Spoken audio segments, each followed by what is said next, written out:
April the 17th. The hand of the Lord has done this. Job chapter 12, verse 9. A number of years ago, the most magnificent diamond in the history of the world was found in an African mine. It was then presented to the King of England to embellish his crown of state. The king sent it to Amsterdam to be cut by an expert stone cutter. Can you imagine what he did with it? He took this gem of priceless value and cut a notch in it. Then he struck it one hard time with his hammer, and the majestic jewel fell into his hand, broken in two. What recklessness! What wastefulness! What criminal carelessness! Actually, that is not the case at all. For you see, that one blow with a hammer had been studied and planned for days and even weeks. Drawings and models had been made of the gem.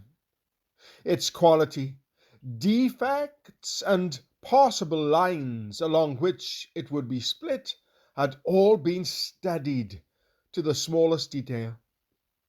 And the man to whom it was entrusted was one of the most skilled stone cutters in the world. Now, do you believe that blow was a mistake? No, it was the capstone and culmination of the stone cutter's skill.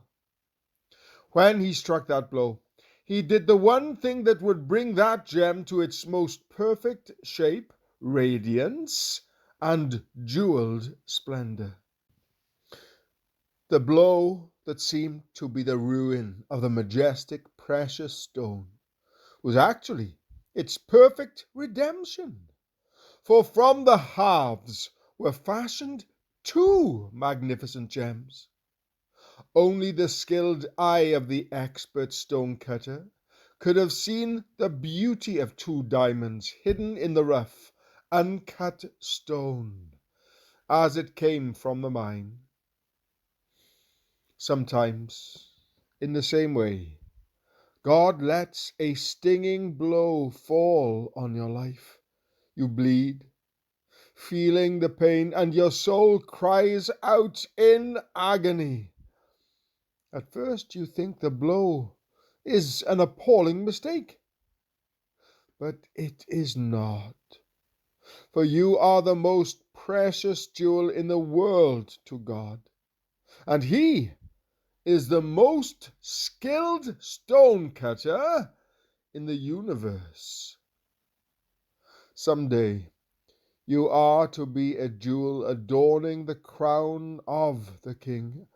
As you lie in His hand now, He knows just how to deal with you.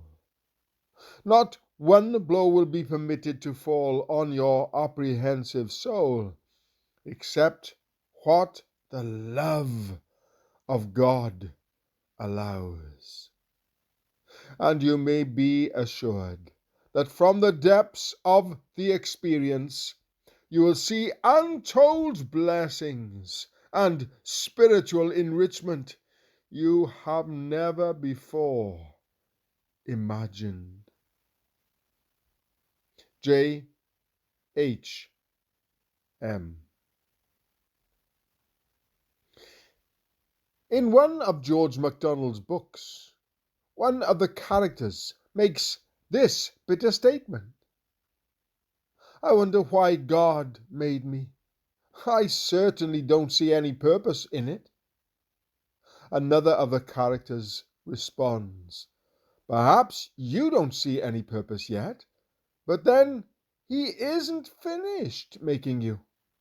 And besides, you are arguing with the process. If people would only believe they are still in the process of creation, submit to the Maker, allowing Him to handle them as the potter handles clay, and yield themselves in one shining, deliberate action to the turning of His wheel, they would soon find themselves able to welcome every pressure from His hand on them, even if it results in pain. And sometimes they should not only believe, but also have God's purpose in sight, bringing many sons to glory. Hebrews chapter 2 verse 10. Not a single blow can hit till the God of love sees fit.